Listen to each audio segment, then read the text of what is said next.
Graça e paz, Talmidim, amar teologia, doutrina do pecado. Isaías capítulo 45, verso 7 diz: Eu formo a luz e crio as trevas, eu faço a paz e crio o mal. Eu, Senhor, faço todas essas coisas. Ontem falamos sobre a literalidade de Gênesis capítulo 3. Gênesis capítulo 3 descreve a queda do homem. É ali que o mal entra na terra, através da queda de Adão,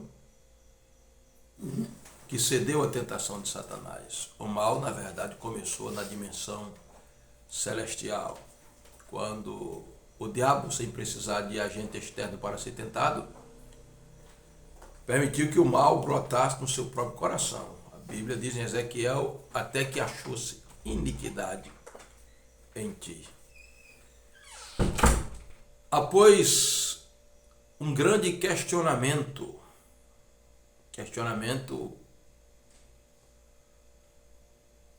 colocado pelos ateus diante do cristão, ou diante daquele que acredita na existência de Deus. O problema do mal. Se Deus existe, por que existe o mal?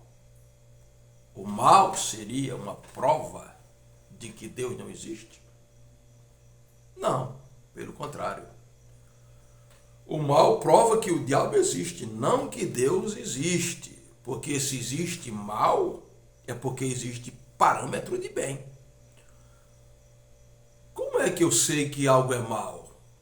Porque existe um bem que determina que aquela ação é uma má ação. Então,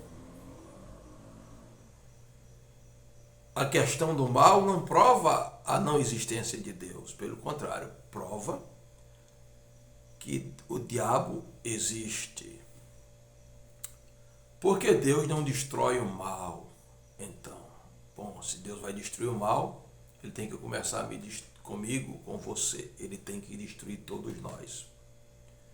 Porque todos nós temos um grau de maldade. E não adianta eu querer determinar a minha bondade na minha ótica ou estabelecer padrão de vontade do meu ponto de vista. Bondade ou maldade tem que ser determinada pela ótica divina. E foi o próprio Jesus quem disse ao homem rico: não há ninguém bom senão Deus. Destruir o mal é destruir todos os homens. Se Deus vai destruir o mal, ele tem que destruir tudo. Ele vai destruir, inclusive, o livre-arbítrio, a livre escolha do homem.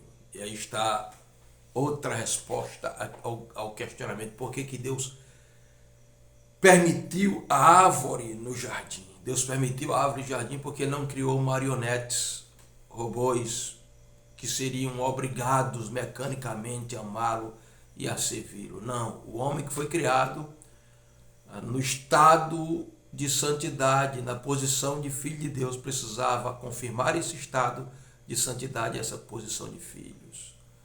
A árvore era um teste para Adão provar o seu amor livremente a Deus. Deus permitiu a árvore para que Adão tivesse a liberdade de servir a Deus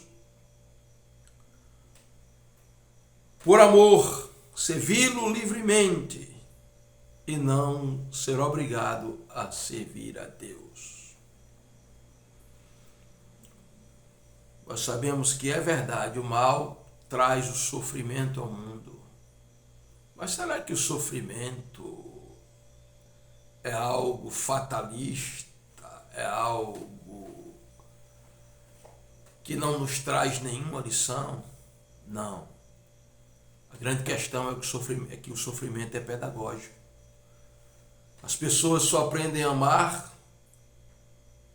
se forem confrontadas e forem muitas vezes odiadas, ou se alguém que não merece o seu amor se colocar por objeto de amor dela. As pessoas só aprendem a perdoar se forem feridas.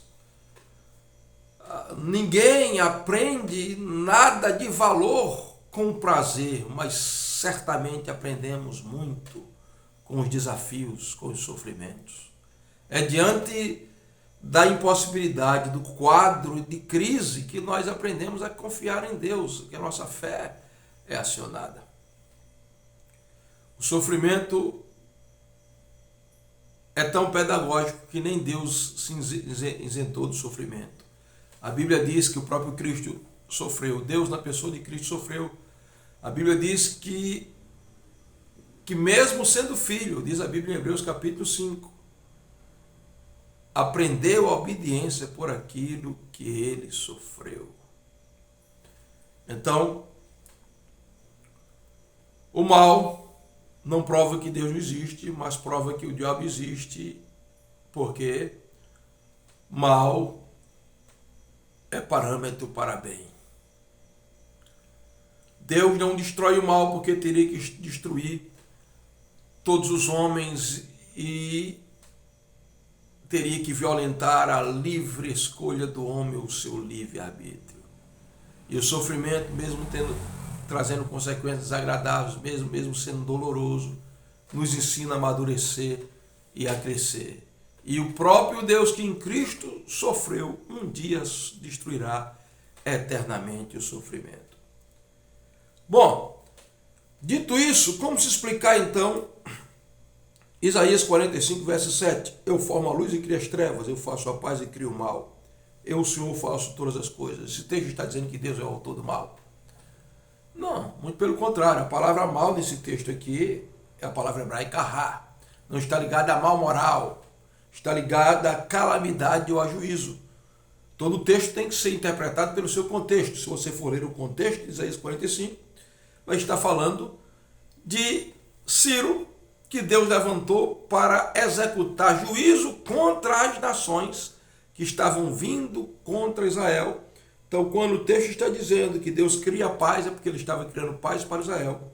Que ele cria o mal, é porque ele estava usando Ciro para ser um instrumento de juízo ou de calamidade contra os inimigos de Israel e para ser um instrumento para a restauração de Israel. Isaías 45, 7, nada tem a ver com mal moral. O mal moral foi o pecado de Adão, que deu origem a todas as espécies de males que afetou a criação, a natureza, o homem. Mas temos certeza de uma coisa: o final do livro diz que sejamos vitoriosos. Haverá um dia em que não haverá nem morte, nem dor, nem lágrima, nem luto, nem rancor, nem calamidades, nem sofrimento, porque a Bíblia diz: as primeiras coisas serão passadas e ele enxugará de nossos olhos toda a lágrima.